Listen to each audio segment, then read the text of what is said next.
Welcome to Research in Occupational Therapy, OTD 550. Katie Polo and I are going to be your instructors in this course. I'm Dr. Brenda Howard. Please call me Brenda.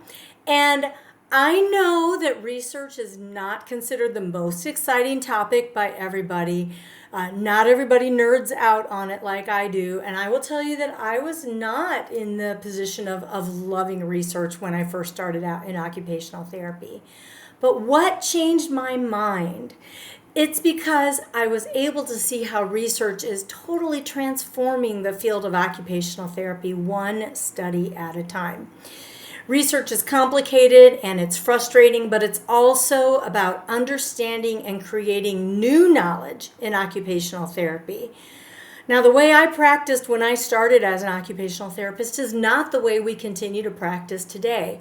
Why? Because new research has shown that there are better ways of doing things, better ways of getting results with our clients, better ways of acting as occupational therapists to engage people in occupation, better ways of using occupation as a means to get people from point A to point B to see them succeed at the things that they want to succeed at.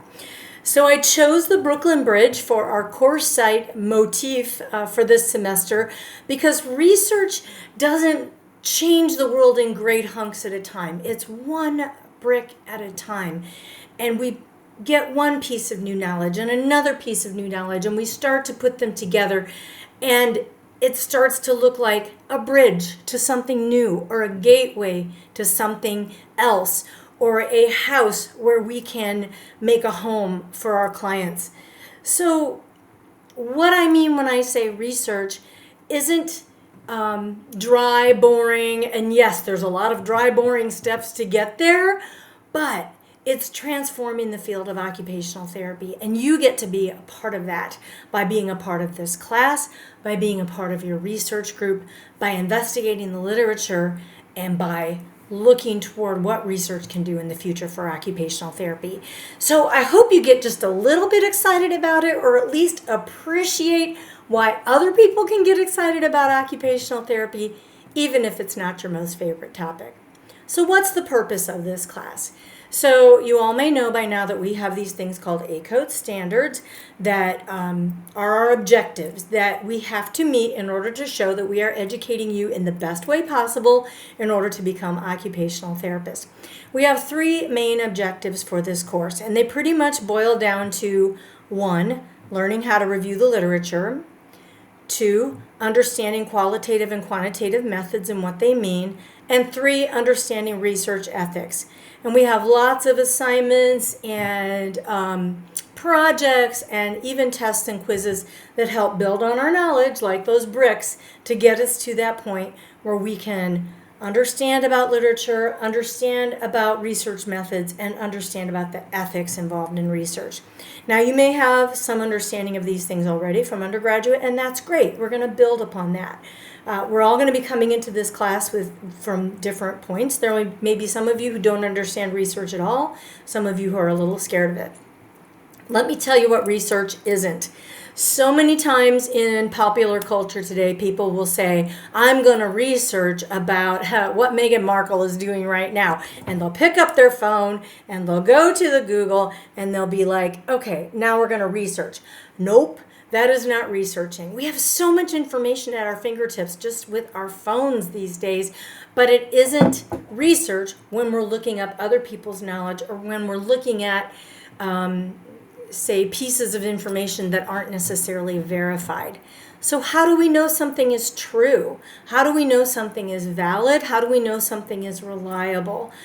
That's where looking at a critical appraisal of the research comes into play. And it's looking at, is it peer-reviewed? Has it been checked out to start with to make sure that it's something worth reading before it ever gets into my hands? And can I critique it in terms of its quality? And that's a lot of what we're going to be doing at this class. We're going to be looking up research, up literature studies. We're going to be looking at how these things pertain to occupational therapy, what are the bits that we can glean from it, and how much of a grain of truth can we take from each of those articles. And if you're feeling like, I don't really know how to do that, That's one of the reasons why we have to delve into some of that stuff that seems a little more boring, because once you read it, once you understand it, and then you can pick up an article and go, oh, I know that when there's only 15 participants in a study, sure, it might create a little piece of information for us, but it's not reliable enough for me to say, oh yes, this is the intervention that I should use. I need to pull in other pieces of literature as well and look at the whole of what's out there to understand if this is the appropriate way to do things. We can also look at pieces of information that are not just in the literature, but they also come from our clients. What are the things that we're assessing people with? What are the tools that we're using? What are the bits of information that we get from that when we're doing our assessments and evaluations in occupational therapy? Are those valid and reliable instruments that we're using in order to gain that information?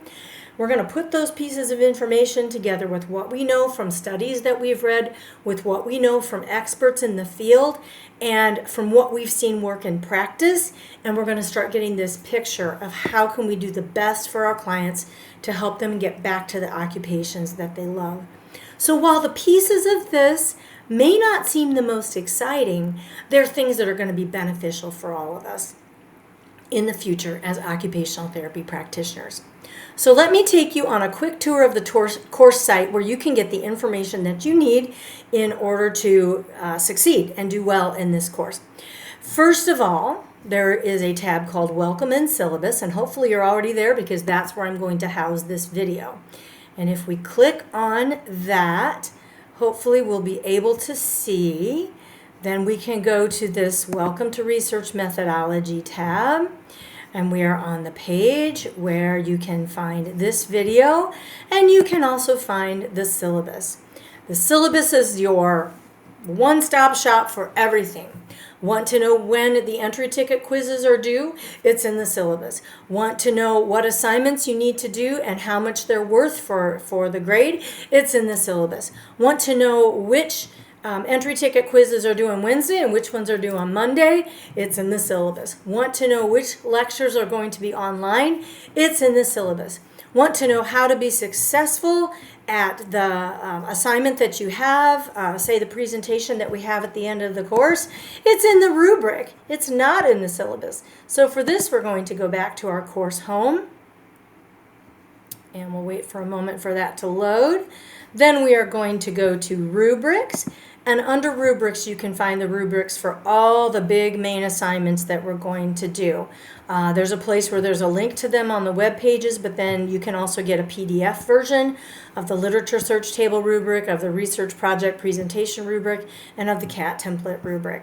So each of those things you're going to be able to find if you want to know more about each assignment. That's under that tile or the card that's called the rubrics card. If you want to know what's going to happen weekly, the best place to go to that is going to be under the lessons. So I'm going to have the lessons unfold weekly, and I have a page for each of those lessons. And so if you go to this card or tile that's called lessons and open that up, you'll be able to see each week unfold. So I'm going to open the Why Research What Theories, which is going to be our week 1, and we will be working through that this week. In each of these weekly lessons, you'll find the learning objectives for the week. You'll find the reading assignments, and notice we do have some readings before our first day of class. You'll find the entry ticket quiz information, which is going to be in ExamSoft. So we're going to get familiar with ExamSoft. You'll find the password, which is usually entry ticket and plus the number of whichever week it is. You'll find the PowerPoint for the week. That is under this link right here. And then we'll find what we're going to do for lab and all the documents that you're going to need for labs. Then there is a link to where you're going to upload your assignments and instructions for that.